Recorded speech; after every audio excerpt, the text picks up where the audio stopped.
Meu Filho na Escola, com Juliana dos Santos.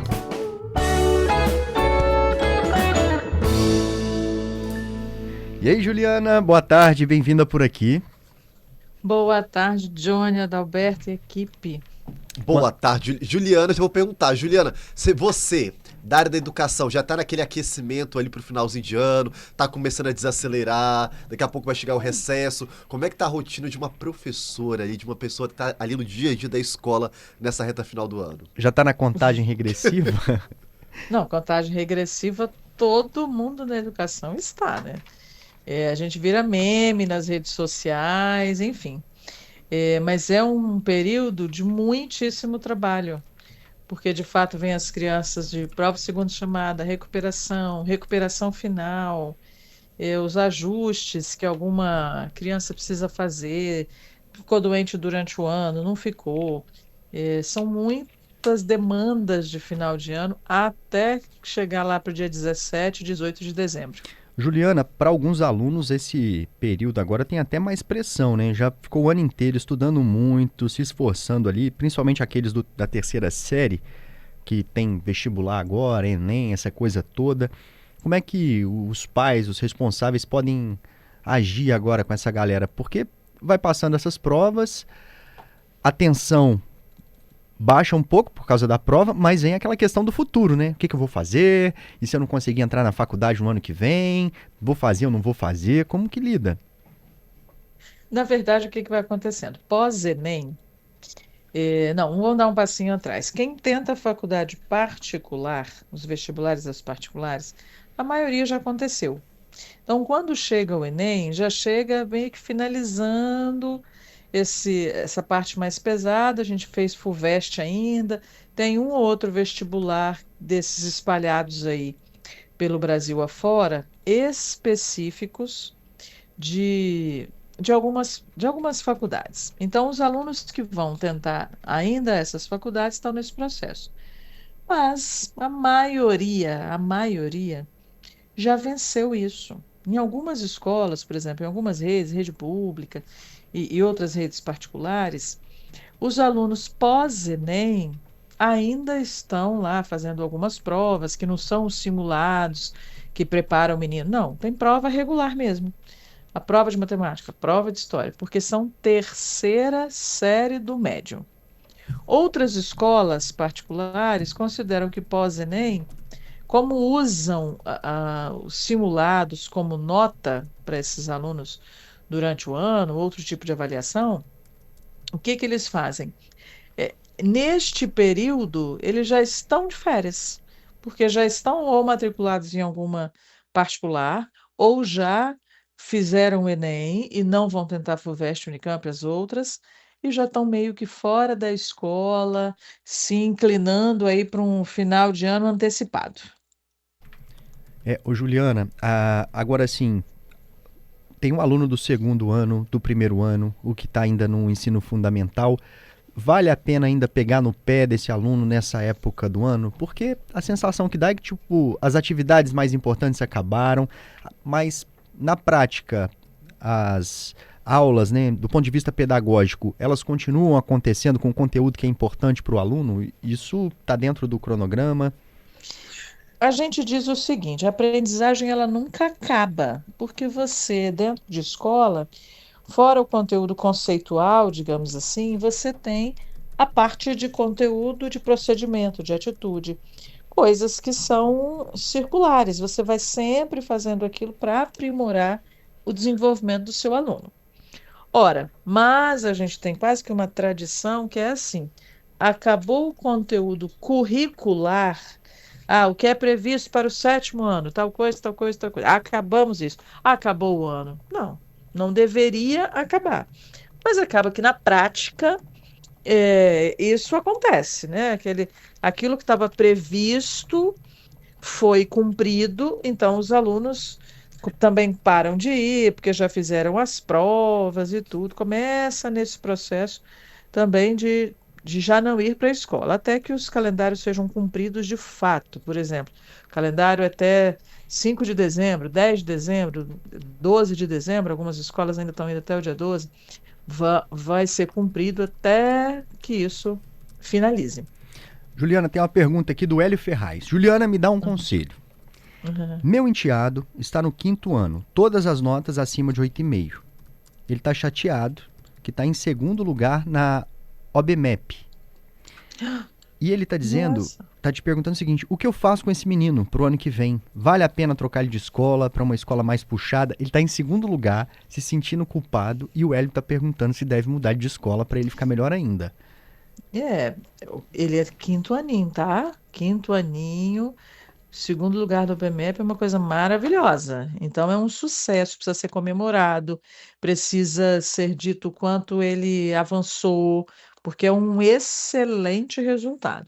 Mudar de escola tem que analisar se a escola que ele está incentiva ou não Olimpíadas, se incentiva ou não o progresso desse aluno para esse tipo de desafio, porque é um desafio, né? Então, preciso olhar bastante a escola que ele está e a possibilidade de migração para uma outra escola que seja de fato moldada para as Olimpíadas de fato. Juliana, e complementando, vou aproveitar essa dúvida aí do Hélio, que ele falou que, né, tá com as notas boas aí e tudo mais. Por outro lado, aquele estudante que não estão com as notas tão boas, teve dificuldade na escola ao longo do ano e que o pai responsável está pensando em trocar o filho de escola justamente por conta desse desempenho um pouco abaixo do esperado. Eu queria saber, para esse daí que está com dificuldade na escola, pode ser um caminho ele trocar de instituição? Às vezes sim. Cada caso é um caso. É como se a gente tivesse que discutir com essa família por que que ficou abaixo da média, se aconteceu alguma coisa ao longo do ano, como é que é o processo de aprendizagem dessa criança, como é que essa criança aprende, ou adolescente. Porque não é simplesmente trocar de escola que às vezes a gente resolve um problema. Entendeu? É analisar o que que foi feito nesse ano letivo, nessa escola, e o que deixou de ser feito pela própria família, pelo aluno, pela escola.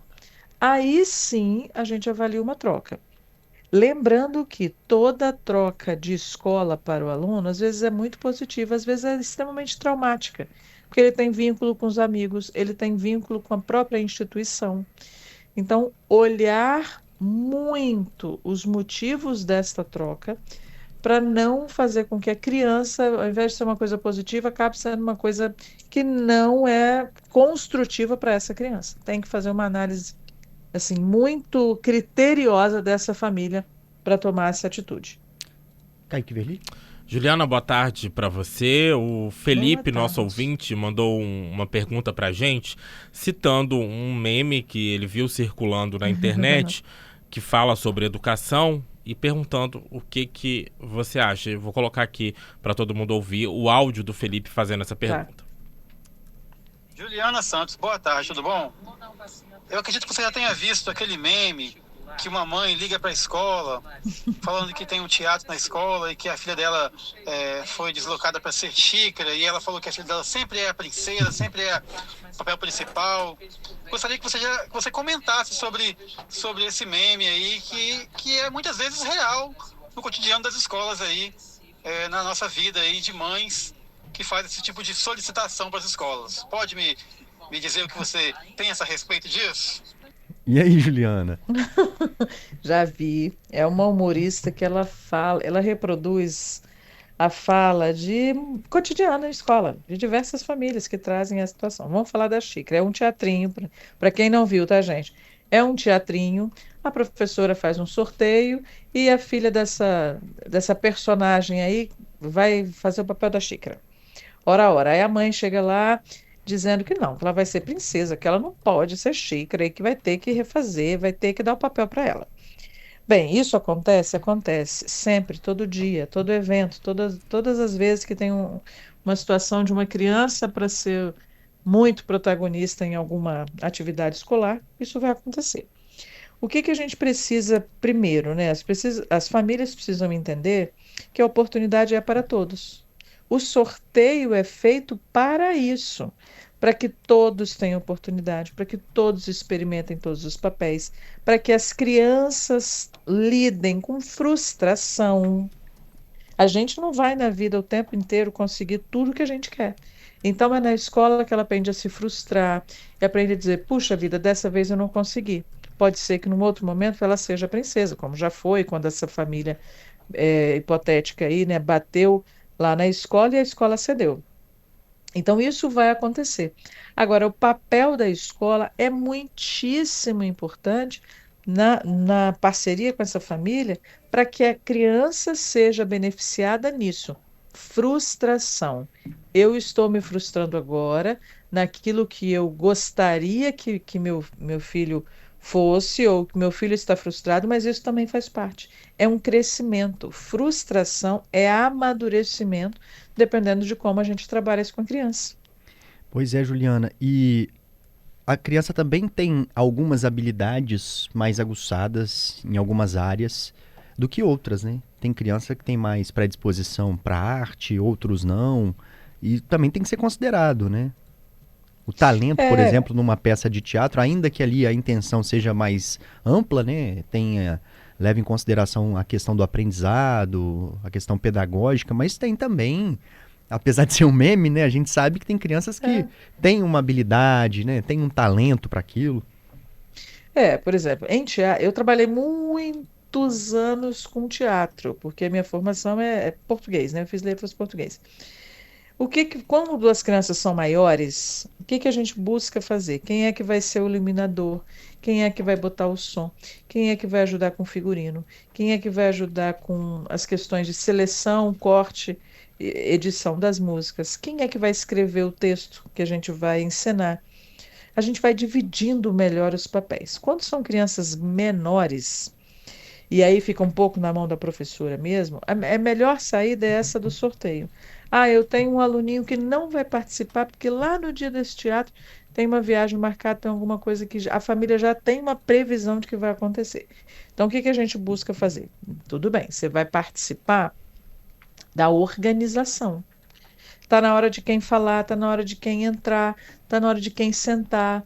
Vamos ajudar a tia ou a professora? Eu não gosto da tia, né? Mas, enfim, para quem usa essa nomenclatura. Vamos ajudar a professora nesse processo? Como é que a gente constrói isso? Porque cada um tem uma função. Tem umas crianças que depois despertam para a parte de orçamento. Ó, precisa fazer orçamento de quantas sapatilhas a gente vai usar. E se encontram nisso. Todas vão ser excelentes atrizes e atores? Não, não vão ser. Mas elas podem ser aproveitadas, elas devem ser aproveitadas em papéis diferentes, para que elas se despertem também exatamente nessas habilidades. Ó, Luiz está perguntando aqui: a criança hoje passa de ano de qualquer jeito, independente do desempenho, ou ainda tem reprovação? Depende da rede, depende da criança, depende do processo que ela viveu. Existe reprovação? Existe. Em todas as redes? Em todas. Na pública e na particular. É, é um processo geralmente muitíssimo trabalhado com as famílias. Quando chega lá em agosto, setembro, a gente já sabe, até por uma projeção matemática, pelo desempenho do aluno, se tem risco ou não de uma recuperação final ou de uma reprovação. E essas famílias, geralmente também, muitas escolas fazem. Estou dizendo que todas fazem, não, mas muitas já fazem. Já chamam a família para sinalizar: olha, corre um risco de uma retenção, corre o risco de não seguir para a próxima série. Porque tem conteúdos estruturantes, conteúdos de conceito estruturantes, que esse aluno, essa aluna não está levando para a série seguinte, né? Então, isso acontece. Hoje mesmo eu atendi uma mãe que ela falou: Meu filho está vindo do interior, mas eu sei que ele precisa repetir o primeiro aninho, porque ele não sabe ler. E foi avançado lá no interior e chegou aqui na Grande Vitória, e ela reconhece isso, que é o outro lado também. Meu filho não sabe ler, não está com todas as competências para a série, foi adiantado e não era para ser adiantado, mas não tinha outro jeito lá na escola que ele estava. E aí é um processo de ver como tem que ser muito acompanhada essa criança, o processo da família ter essa ciência de que existe a reprovação, ela está aí, e como é que a gente trabalha a criança o adolescente nessa fase de que vou repetir, mas vou repetir do mesmo jeito? Preciso de um especialista? O que que eu preciso para conseguir avançar fazendo uma reprovação quando é o caso? Juliana, obrigado, tá, por mais esse comentário aqui com a gente. Será que a gente dá férias agora no... A gente não, né? A gente não dá Não, férias. jamais A que gente não vamos dá dar férias férias pra pra Juliana. ninguém. Eu já tô com ideias de pautas pra Juliana trazer pra gente durante as férias, entendeu? Pode mandar essas sugestões, os ouvintes também é bom que os ouvintes mandem essas sugestões. A gente está tem uma previsão aí de algumas coisas, por exemplo, férias e telas. A gente sempre gosta de falar sobre isso, porque é um período que nem todo mundo, nem todas as famílias estão de férias e temos esses meninos ali em casa. Então, vamos embora que a gente vai trabalhar nas férias também. É isso aí, a gente conta com você aqui, viu? Obrigada.